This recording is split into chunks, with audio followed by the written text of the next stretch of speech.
Hey, everybody. So, I don't know how long this will be. I think it'll probably be relatively quick, though. So, I wanted to talk about altars and offerings because it seems to be one of the big questions that comes into play with any deity of, how should I set up their altar?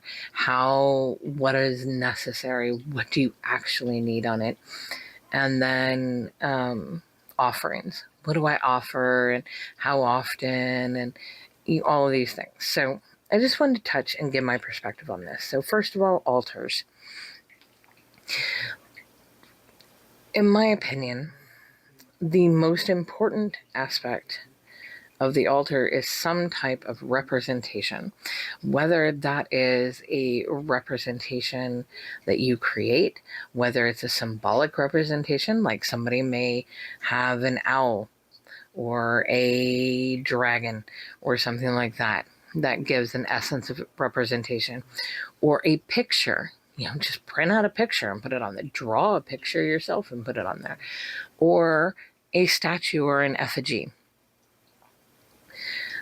To me, that is the most crucial for all deities across the board.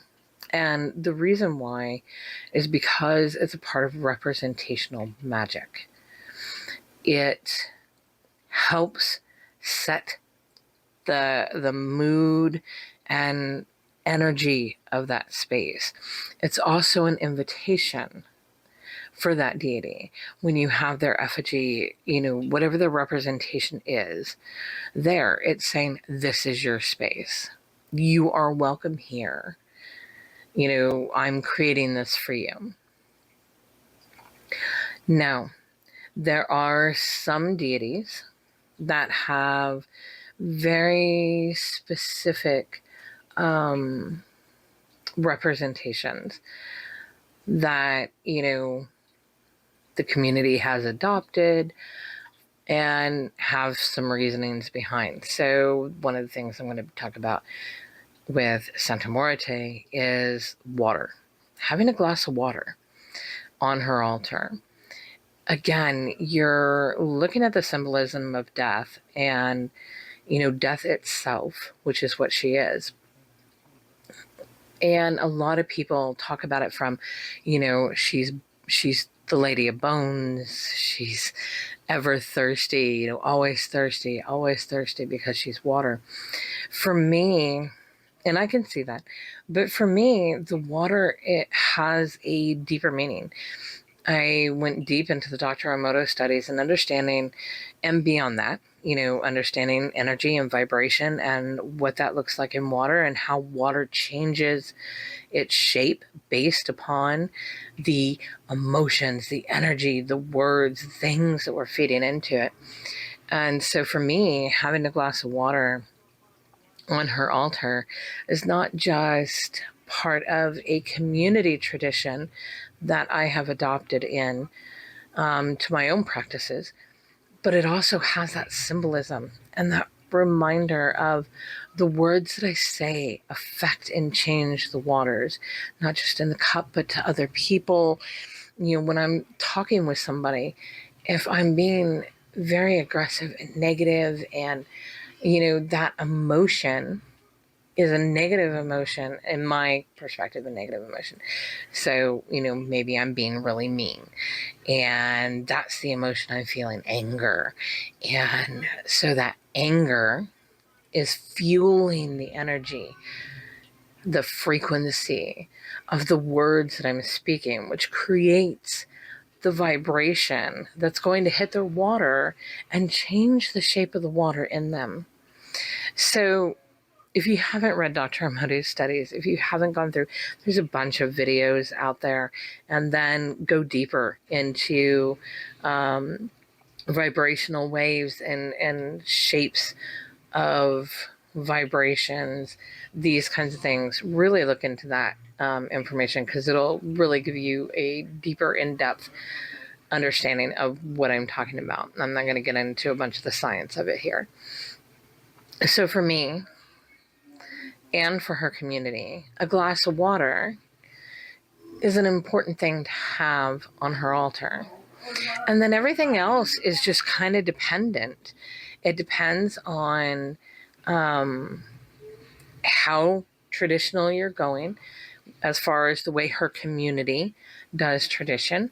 It depends on your bond and relationship with her. I find that over time, the deeper that we build a bond with a deity, the more they'll just start telling you, hey, I want that on my altar. Hey, I really don't like this on my altar. Hey, can we change this up? Some of the things with my Santa Muerte offer that you can see here, I've got my glass of water. Um, I'm in the middle of doing a 9-day novena with her. So I've got my black, red, and white candles going. I have flowers. That's something that she seems to really like around her, but also it's that life aspect, really bringing that life into her, the colors and the sense and movement of life.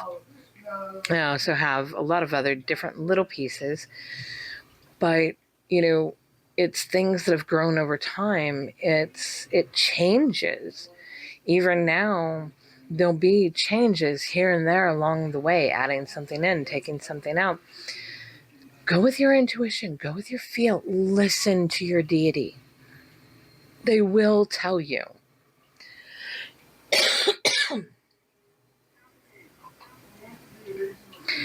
So, altars, think about them as a representation of the bond between you and the deity or entity you are creating this space for. This is your sacred space with them. It is denoting your space. There are sometimes when the effigy actually matters, whatever your representation is actually matters. Because there are some deities that it's not just a representational magic. They really seem to take their energy and inhabit that effigy. Santa Muerte is one of those. Um, for me, I ended up doing this. I wanted to create something. And so I got one of the small Halloween skeletons and I cleansed it all down and blessed it. I created a dress for her out of one of my favorite dresses that I absolutely loved and have had forever. And so I created and made a dress out of that. I got materials and created different colored robes for her. My husband, and he is not a devotee, he is an agnostic. But he created this beautiful double scythe. So he etched all that out, built it. Those are actually metal, and he did all the detail work, putting in the little pins and everything, and beautifully did the wood that holds her scythe. And then he created this large throne that she sits on. And for me, yeah, it wasn't one of the big expensive statues or anything. It's not something I could swing. But at the same time, this particular effigy of her just has the life of her. When I look into its eyes, I'm seeing her. And there have been times she has moved and done some things with her effigy, which is common if you talk to Santa Muerte devotees. You'll hear things like that because it's not just a representation; it's very much inhabiting. Her energy very much can inhabit that space and become part of it, not from a Hollywood crazy, you know, fantasy world, but from real experiences. And it's not like she gets up and starts wandering around on the altar. You know, we're not Hollywood here. But there are things, her scythe moves, she shifts a little bit. There are clues there for us when she does these things.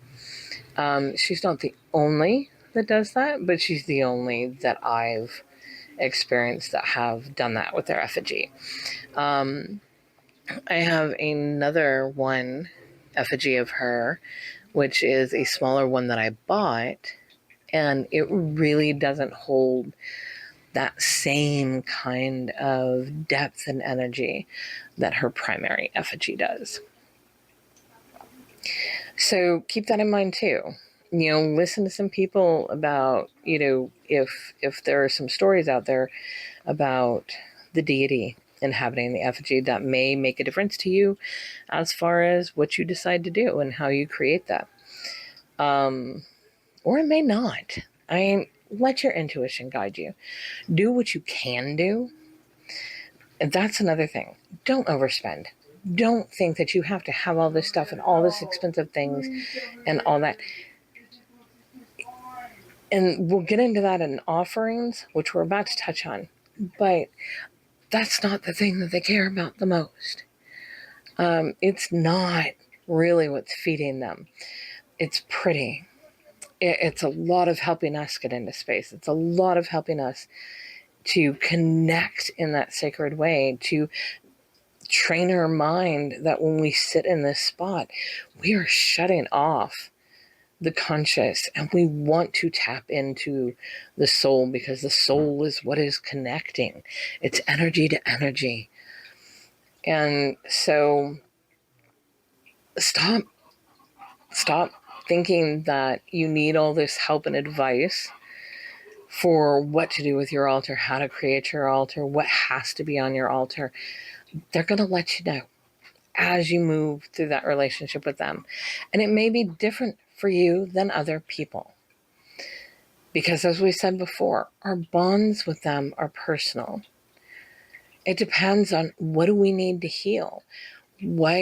How do we need to grow? What is it that we're wanting in our life and our movements, and what does that require? What changes does that require of us?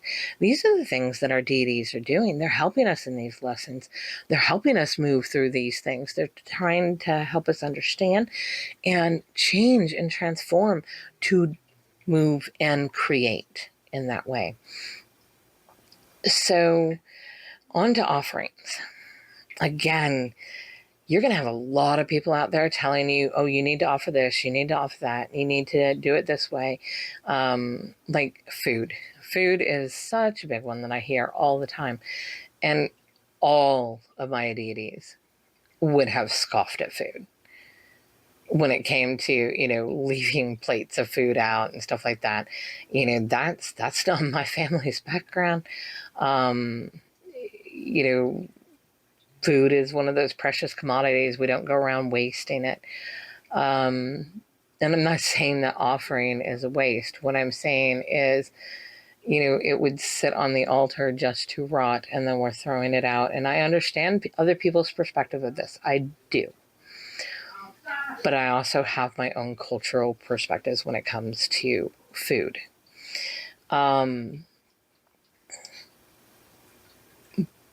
But everybody's going to have their own opinion of what has to be and what you should be doing and what needs to be offered and when it needs to be offered. Again, this is really going to be personal between you and divine. Like, I am never going to leave a plate of food out on my altar. My ancestors would be super offended, and it doesn't feel right to me, and thus it's not going to feel right to them. That's not really feeding that energy. One good example of something that's people told me way back when I first started working with Santa Muerte was, make sure, that there's tequila. She loves tequila. I don't drink. I think alcohol tastes nasty. I'm one of those people. So, I don't have anything against other people drinking and stuff, but I just personally, that's gross. And so, I got a little bottle of tequila and I put it on her altar, and she was like, "What are you doing?" And she was like, "This isn't sacrifice. This isn't an offering. You hate this. Why are you giving it to me?" And it solidified one of those aspects for me of what we're actually doing when we're offering, when we're putting that out there. Offerings in exchange, first of all, we're giving something of ourselves, we're sacrificing something and giving them the energy. In return, we're giving that energy to them. All in all, I've always said the biggest offering that all of my deities have ever wanted: do the work and be voice. Share my experiences, share my, thoughts on what my experiences were. This has always been the main mode. And my devotion, giving them time. Because if we think about it, our time and our focus are the ultimate currency in our world. Time and focus, that's what everybody's paying for. It's what everybody's viving for. And that is energy that you're feeding into something. And so that's why time and focus on them is so important.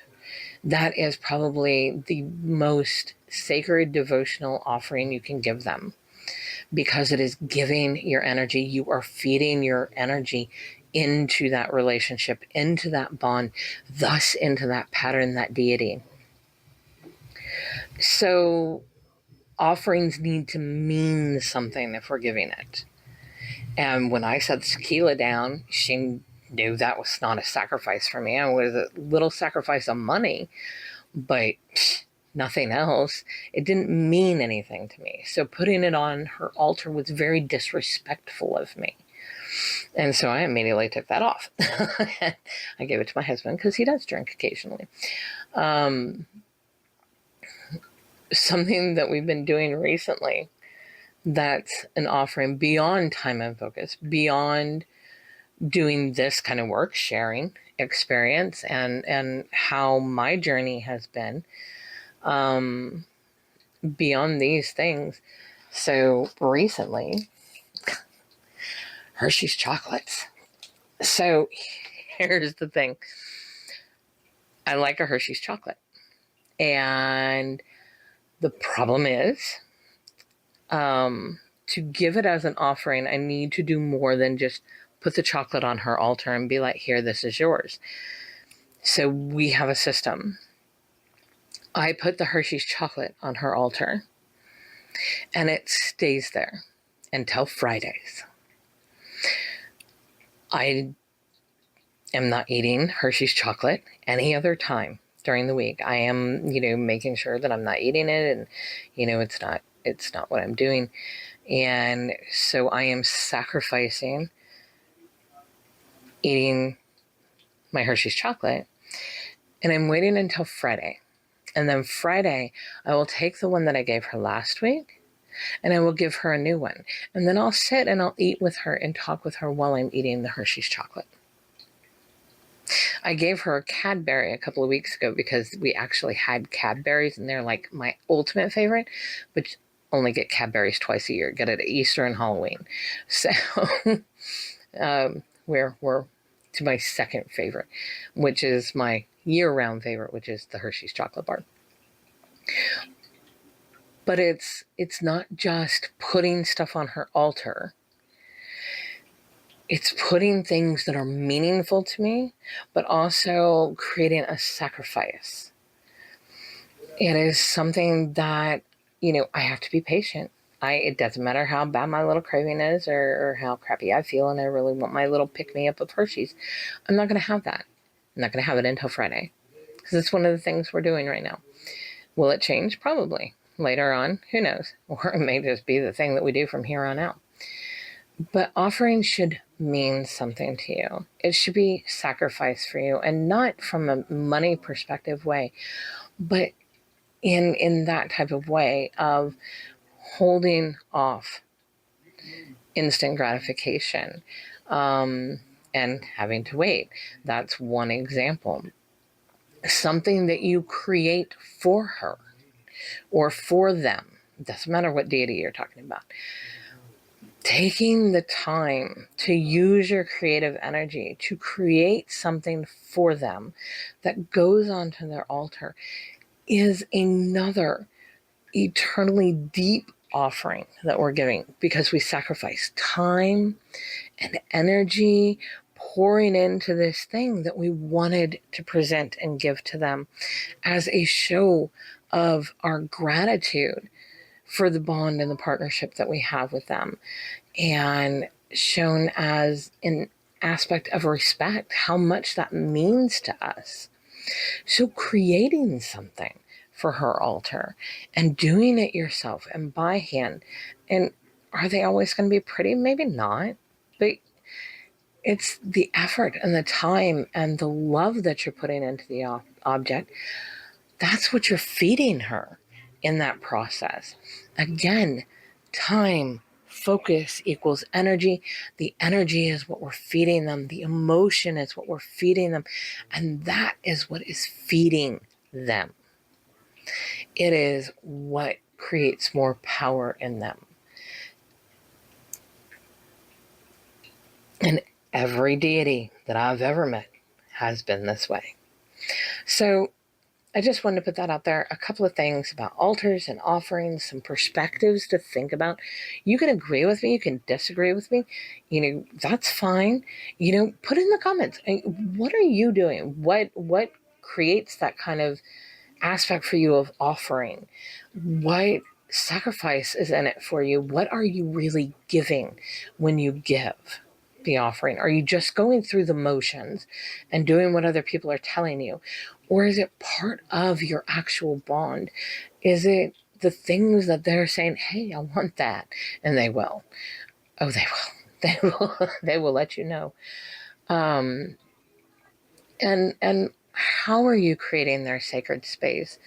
Is it a bunch of things that don't have real connection and meaning, but it's what other people are telling you? You really need this on your altar. If it doesn't mean anything to you, then it's taking up space and not going to mean anything to them. So I just wanted to put this out there. I hope you got something out of it. I hope you got some inspirations. Again, what are these things to you? Especially if you've been practicing for a while and been working with a specific deity for a while. What have you seen change in you from when you first started to now? At this point in your relationship, how has that changed? How has offerings changed? How has your altar changed? Why did those changes happen? All right. Have a great one.